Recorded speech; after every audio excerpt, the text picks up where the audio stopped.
मैं pass out हूं Faridabad DPS से, दयानंद पब्लिक स्कूल।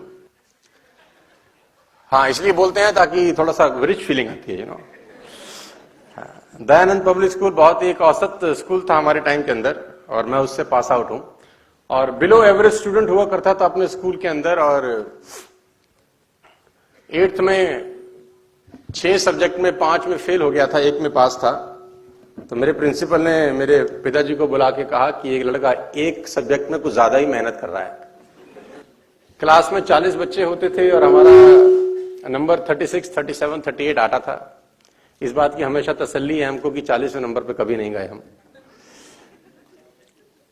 और ये हंस तो ऐसे रहे सारे स्कॉलर बैठे हो जैसे यहाँ पे, जैसे पद्म विभूषण पद्म श्री सब यहीं आए हो अवतार लेकर।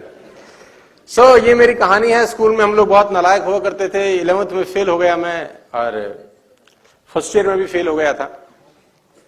ये कहानी बतानी बहुत जरूरी है, और ये कहानी बताने के पीछे मोटिव बड़ा सिंपल सा है कि हमारे ऐसा नालायक आदमी अगर वहां से उठ के यहां आ सकता है तो ये संभावना किसी के लिए भी सक्षम है।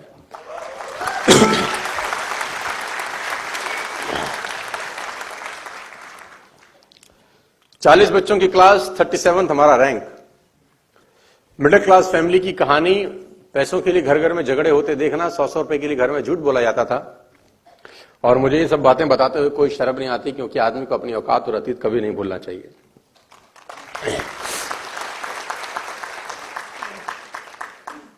मैं अपने 2 दोस्तों के बारे में जरूर बताना चाहता हूं यहां पे, जिनसे मुझे बड़ी प्रेरणा मिली अपने जिंदगी में, अपने जीवन काल के अंदर। एक लड़के का नाम था राजेश शुक्ला, और वो लड़का मेरे साथ 12 के 12 साल दयानंद स्कूल में पढ़ता रहा, और वो 12 के 12 साल फर्स्ट आया। आपको जान के बहुत हैरानी होगी, बहुत कम ऐसा होता है कि एक ही बच्चा हमेशा टॉप पे रहे, क्योंकि ये तो सफलता में कभी आप ऊपर जाते हैं, कभी आप नीचे जाते हैं, तो वो पेंडुलम चलता रहता है इधर उधर इधर उधर। लेकिन वो राजेश की मैं बड़ी इज्जत करता हूं, और मेरा बड़ा अच्छा दोस्त है। अभी कभी कभी मुलाकात भी मेरी उससे हो जाती है। वो 12 के 12 साल फर्स्ट आया। कोई माई का लाल नहीं पैदा हुआ जो उसको सेकंड कर सके। पता नहीं क्या खाता था, उसकी मां उसको कैसे पढ़ाती थी। ड्राइंग बहुत शानदार थी, पढ़ता बहुत शानदार था, खूबसूरत बहुत था, लड़कियां उसी पे मरती थी। मतलब ऐसे कहता है कि कोई पुण्य किए होंगे, ऐसा जन्म मिला उसको। 12 के 12 साल फर्स्ट आया सर। सेकंड लड़के पे, जो सेकंड लड़का आता था मेरी क्लास में, उसका नाम था शरद यादव। मेरा बड़ा अच्छा दोस्त है, अभी कभी कभी उससे भी मेरी मुलाकात होती है। वो 12 के 12 साल सेकंड आया। बड़ी अजीब इत्तेफाक था मेरे स्कूल के अंदर, मेरी क्लास के अंदर, कि फर्स्ट आने वाला 12 साल सेकंड ना हो सका, सेकंड वाला पूरी मेहनत करके फर्स्ट ना जा सका। और दोनों में कट थ्रोट कंपटीशन था, दोनों अगल बगल में रहते थे, और उन दोनों के कंपटीशन के कारण उनके घर वालों का भी कंपटीशन था। 3rd, 4th, 5th रैंक के लिए जरूर लड़ाई झगड़ा चलता था क्लास के बच्चों में। अपने को कोई टेंशन नहीं थी। 36, 37, 38 हमारो क्या दिक्कत थी। हमारे को तकलीफ तब होती थी जब असेंबली की जाती थी। जब असेंबली होता था 1 बरस के बाद, तो इनाम दिए जाते थे हमारे टाइम के अंदर, है ना। First rank goes to mister Rajesh, हमको पता था कि इसी को मिलता है सब। Second goes to Sharad, third goes to ABCD चलता रहता था। और मुझे याद है अच्छे से, आपको मैं इतिहास में ले जाना चाहूंगा। जो फर्स्ट रैंक आता था लड़का, उसको राजदूत का एक ज्योमेट्री बॉक्स दिया जाता था।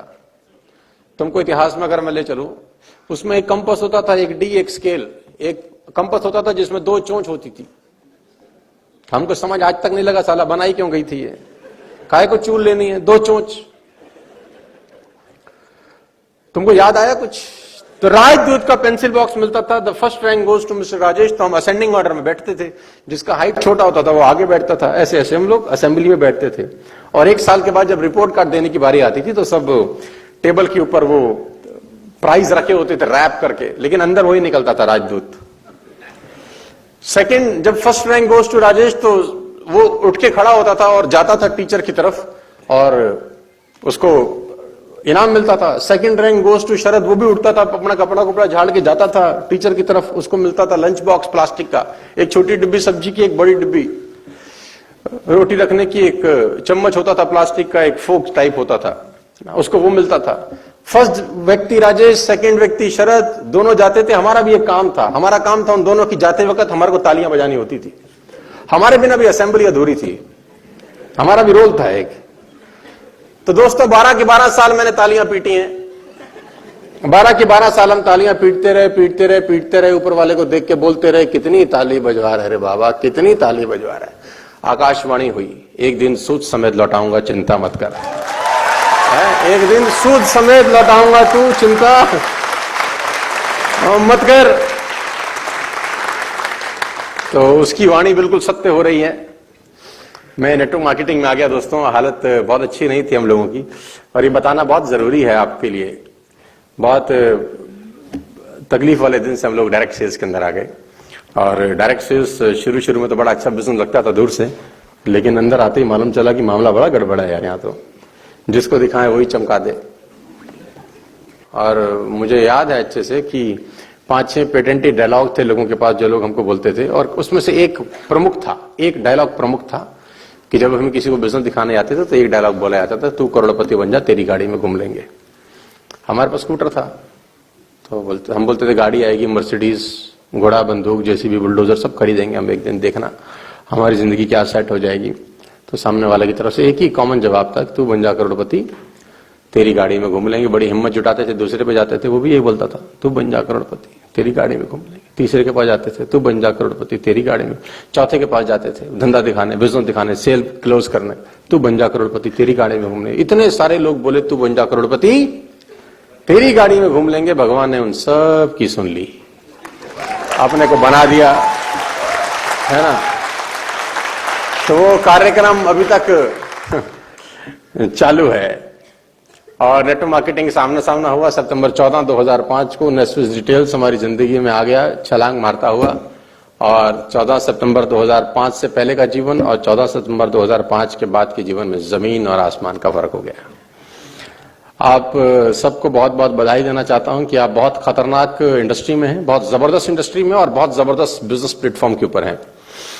We are working from the last 16-17 years, approximately 18 years if I'm not wrong. I am with the company since 2005 सितंबर, और इस 14 साल की यात्रा बहुत शानदार रही। इस 14 साल में बहुत कुछ सीखने को मिला। इस 14 साल में सड़कों पे बहुत धक्के खाए। इस 14 साल में बहुत पिटाई हुई। और आपके लिए खुशखबरी मेरे पास ये है कि आने वाले समय में बहुत सारे लोग इस प्लेटफॉर्म से, नेटवर्क मार्केटिंग इंडस्ट्री से करोड़पति और अरबपति होने वाले हैं। आने वाले टाइम के अंदर ये इंडस्ट्री बहुत सारे लोगों को बहुत सुपर पपी रिच बनाने वाली है। अरबों खरबों रुपए लोगों के हाथों से इधर उधर जाने वाले हैं, लेकिन मैं चाहता हूं कि वो हाथ आपके हों। अरबों खरबों रुपए लोगों के हाथ से इधर उधर जाएंगे, मैं चाहता हूं वो हाथ आपके हों।